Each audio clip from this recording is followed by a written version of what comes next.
Hi, I'm Charlie Mato-Toyela with Blue Bear Flutes, and our website is bluebearflutes.com, as most of you probably know.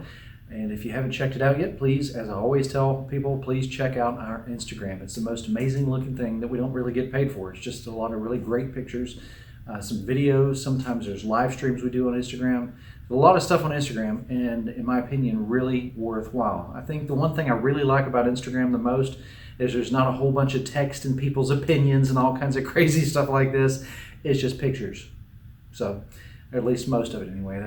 That's what I see when I use Instagram. So, today's quick little video here we have is really to introduce something to you that I think might help out in deciding what flute is right for a beginner. So, any of you who aren't necessarily beginners but have been wondering if you could play XYZ flute, this really would be a good option for you, as well as beginners who have never picked up one of these before in their life but just really enjoy it. Now, as a seasoned Native American flute player, I've been playing this thing for more than half of my life, and I know I make it look really easy. And I always tell people, it is really easy. This is the easiest instrument in the whole world to learn how to play. You cover all the holes, it's the lowest note, you uncover all the holes, and it's the highest note, and then you cover them up one at a time, going from top to bottom, and that's all the notes in between. I've got lots of videos on that. If you haven't seen them, please check it out. One called The Sound of Science, playing the Native American flute. That one probably will help you out quite a bit, as well as a lot of our flute playing lessons. And you know, we've got a lot of stuff, but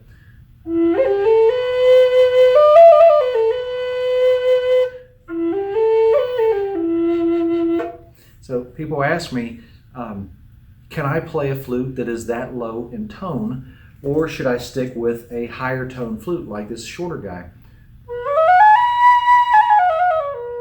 Both of these are my favorite two flutes that I play. Not specifically these particular flutes, but the keys that they're in. Originally, I've got to stop for a minute. I haven't said this enough, I think, in recent time. Originally, Native American people did not tune their flutes to scales. It wasn't tuned to a European scale. It may have been similar to this or close to that or a little bit almost like this right here. We didn't tune it to 440, to 432, to 528, to any kind of numbers. Those don't matter. And you might think, well, 432 is the tone of the earths and Native American people worship Mother Earth and what. Okay, now look.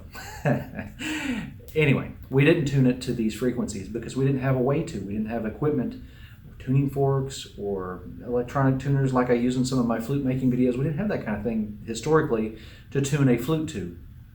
And yes, we can hear animals and hear people's speech and this kind of thing and tune a flute based on that. But let me tell you, from my own observation and skills and testing and scientific analysis, if I am allowed to say that, we all speak differently. We all speak in different tones and different frequencies. I've checked the tones of water babbling through a brook and the sounds of an eagle screaming, and these numbers are all over the place. So if you're interested in 432 hertz and what all that might mean, we've got lots of videos on that to check out as well. But this little high tone flute here,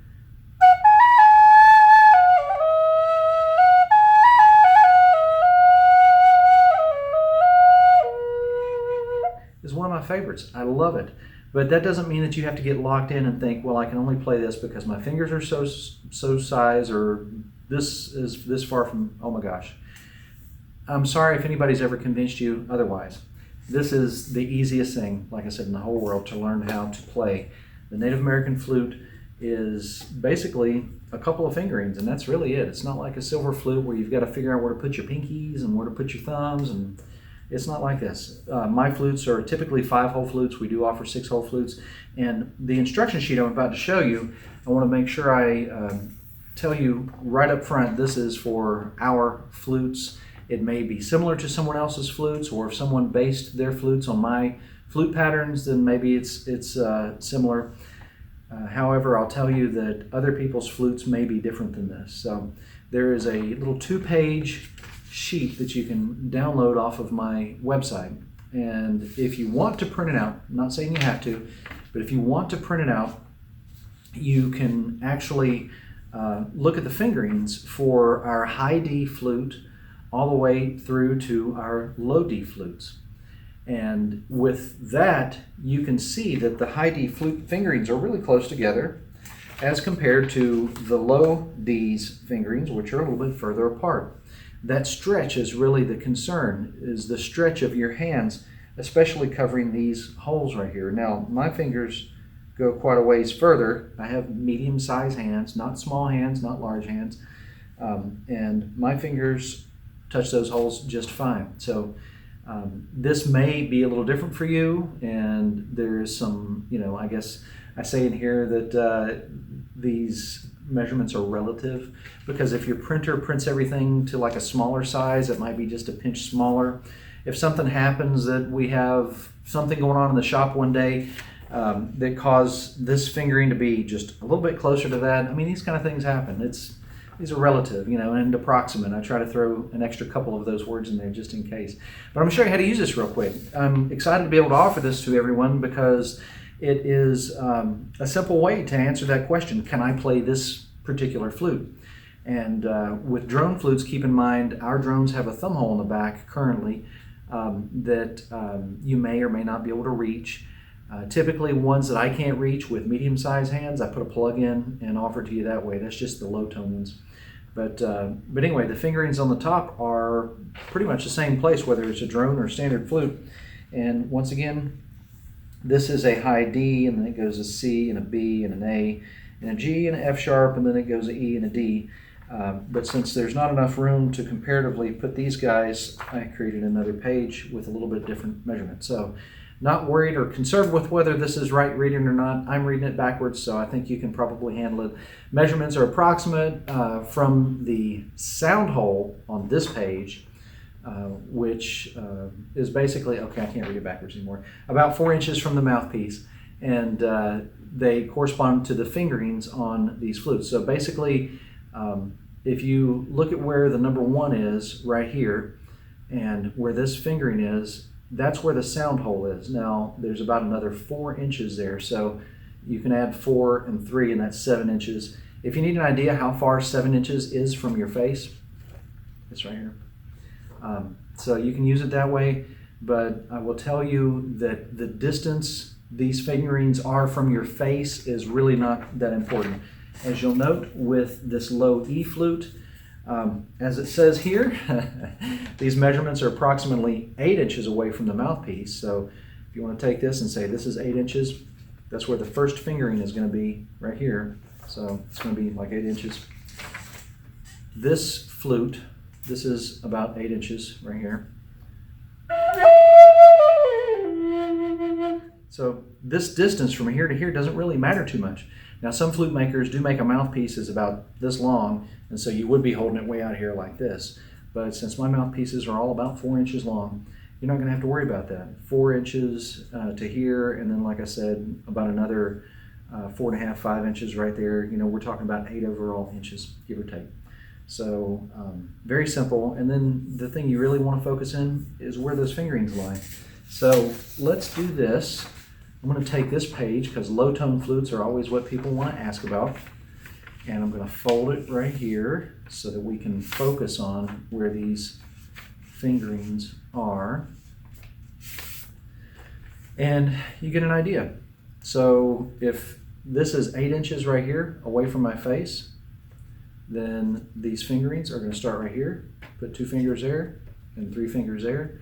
And that's an E flute, the one I just played. This is a D flute here. Basically 2 fingers up here, 3 fingers down here, and once again 8 inches away from your face.